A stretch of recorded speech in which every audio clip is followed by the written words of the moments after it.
Elizabeth, hello. Hello there. Good morning. We're chatting with loyal viewers. Where are you calling us from? I live in Wasaga Beach. From coast to coast to coast. I'm based in Vancouver. St. John's, Newfoundland, and Labrador. She's on the rock. Absolutely.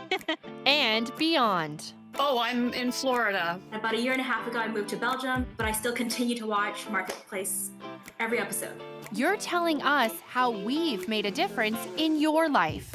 I've been watching Marketplace since I was a little girl. I think it increases my personal awareness of what's going on out there. Tell me a little bit about the types of stories that have really struck you or stayed with you. There are more episodes of Marketplace that stood out in my mind than I thought there would be. You're going to have fun, but then you're also going to say, do I need to make changes, or I'm glad I heard about this and I can spread the word?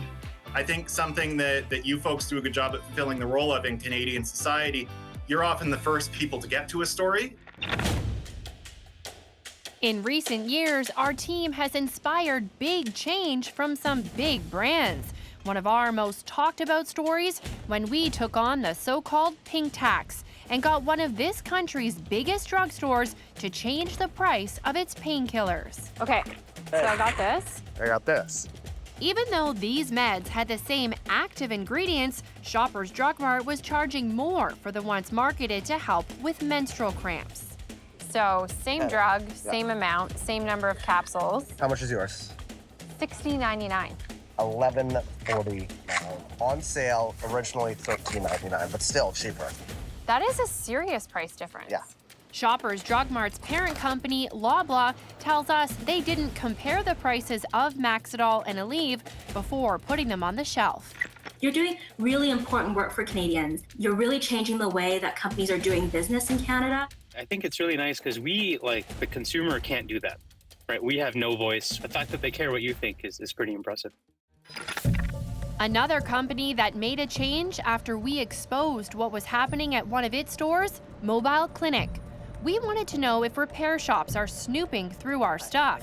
So alongside University of Guelph Associate Professor Hassan Khan, we loaded up devices with private photos and secret software and sent them to multiple repair shops. They don't have to go through a person's picture gallery, but now they're open it. They're looking a lot at the bikini photos. There is absolutely no reason for you to scroll through that picture gallery. Mobile Clinic told us they fired the employee we caught snooping.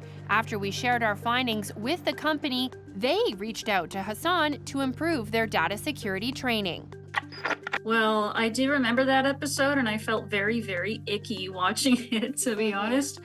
That does matter to me, especially when you give tips later on how to protect yourself, encrypt your special pictures or anything like that in a special folder with a very strong password. I feel like that's also very helpful. I'm always in awe at the boldness of which you guys go after a topic. And that encourages me to be a little bit more bold in the things that I stand for or will fight for. In another bold move, I went undercover to investigate why dress codes for female servers at popular restaurants are so different from men's. Time to go to work. In 2016, I applied for jobs at various restaurant chains. So our dress code currently is a black, either sleeveless blouse or either 3/4 sleeve blouse. Nothing see-through, something classy. At my Earls interview, I got a laundry list of rules over what to wear, from a skirt to heels. We either let you wear booties or stilettos, it's totally up to you. As long as it's black, just has 1-inch lip. This server was fed up. They're sexualizing women, specifically women. Days after our story aired, Earls announced they were changing their dress code policy, making it clear women can wear a skirt or pants, and flats if they prefer. My toes are being squished in the end here, so kind of gotten to a point where I'm limping. Men at a local bar in Ottawa even spent a shift serving in high heels. The pain started to actually make me angry. Standing in solidarity with our reporting. From policy to products, we've gotten questionable and even dangerous items taken off store shelves. Like the time we went shopping for skin lightening products. When we're growing up, We see this all the time on TV, social media. I saw my mom doing it, and I used to question my skin because I'm like, oh, hey, I'm darker than you. Maybe if I start using this, which I did, I'd become lighter. We tested more than a dozen and found many with harmful chemicals. There's a steroid in that, and it's not even listed.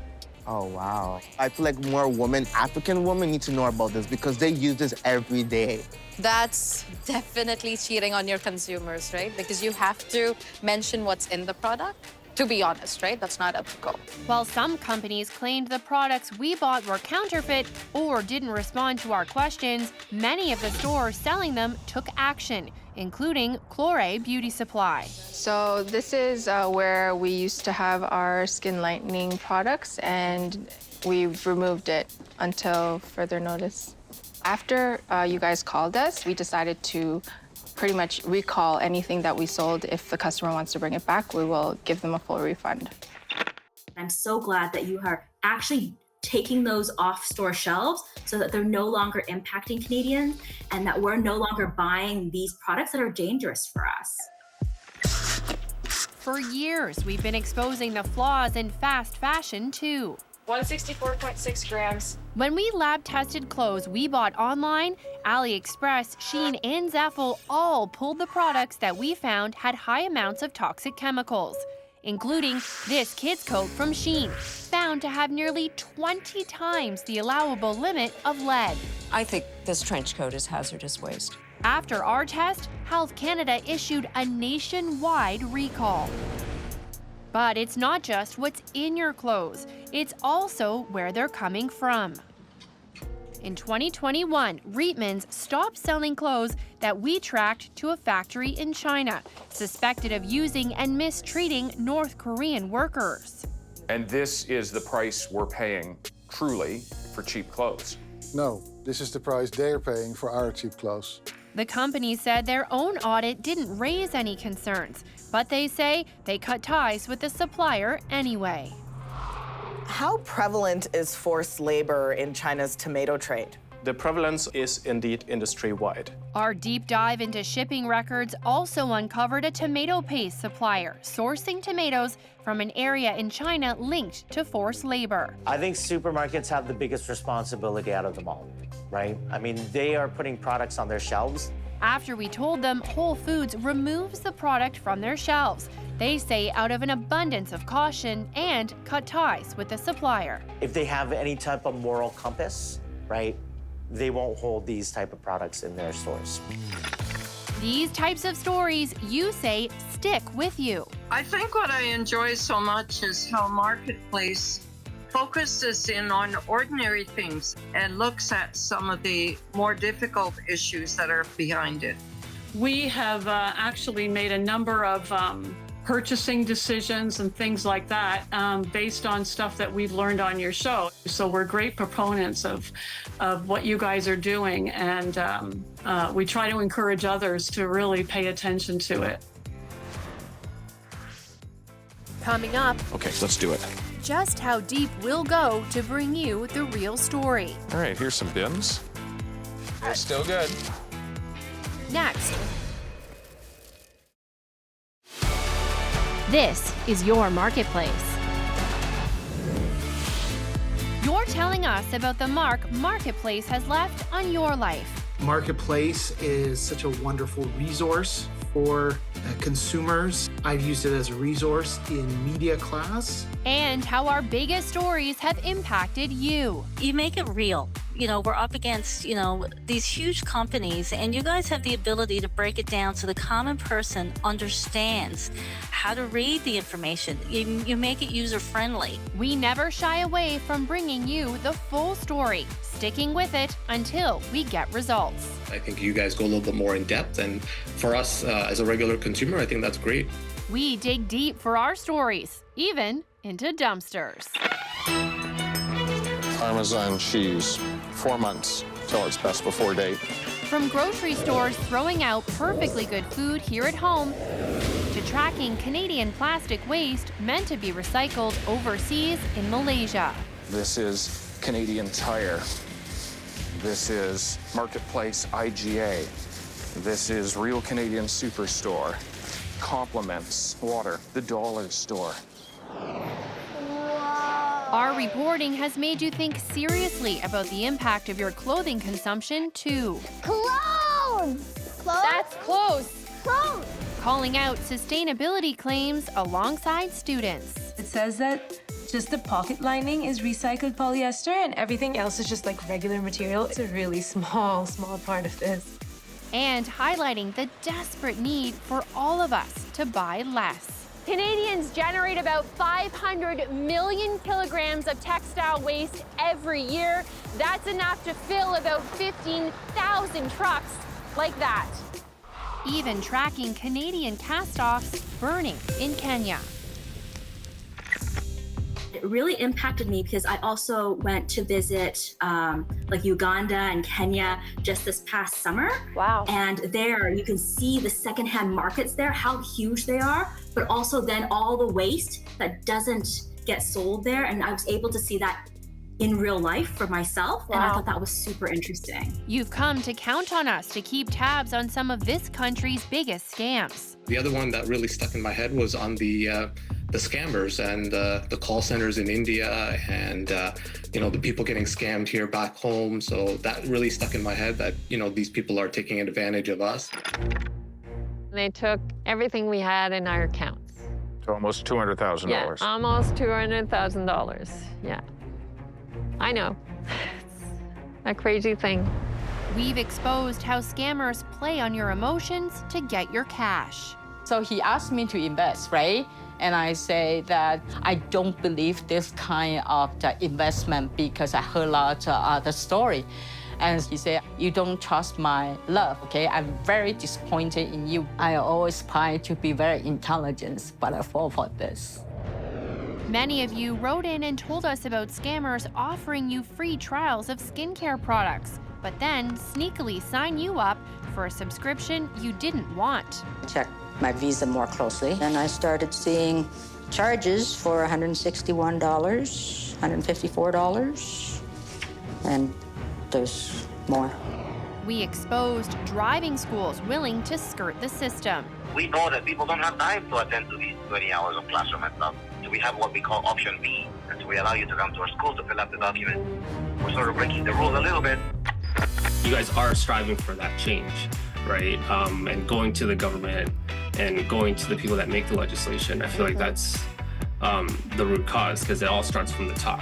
From Canadian consumers to politicians' doorsteps. As confirmed by CBC Marketplace, there is corruption in driver training. CBC Marketplace. CBC's Marketplace. With our stories, the nation takes notice.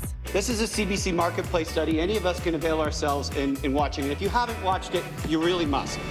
You tell us our investigations into big banks are a must-watch. We're there to sell and make money for the bank. Just like our stories looking into cell phone giants. The lack of competition in Canada is very noticeable. We're known for shining a light on issues that matter to so many, including race. We're launching a new special series about Canadians from coast to coast calling out discrimination. And challenges with accessible travel. I just feel like the system, the planes, the structure, the process, the bureaucracy is not meant for people like me. After we uncovered serious safety issues, the first ever national summit for accessible air travel takes place in Ottawa. What do you make of some of those stories that maybe the government doesn't quite think about until Marketplace comes knocking and asks those tough questions? Somebody has to ask the questions. You guys have this level of respect that I don't know if you appreciate. And so it's very important that you approach politicians and executives and all of those people because Canadians listen and pay attention. When they do listen to our reporting, new rules and regulations follow. Just last fall, do you get these too? No. You don't get? No, we don't get. Oh. We went to 100 businesses in our biggest undercover test yet and found tips were being stolen from workers.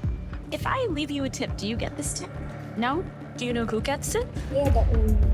Days after our story aired, Saskatchewan proposes changes to its labor law to ban employers from taking their workers' tips. From fighting for your wages to protecting your furry friends. Look, there's a dog right there. After we exposed how easy it is for sick puppies to enter this country and be sold to unsuspecting owners, the dog was alive. That's pretty much the bare minimum to get through it. We don't have testing requirements for diseases. We don't have quarantine practices. the Canadian Food Inspection Agency toughened up import requirements to ensure the well-being of animals coming into Canada.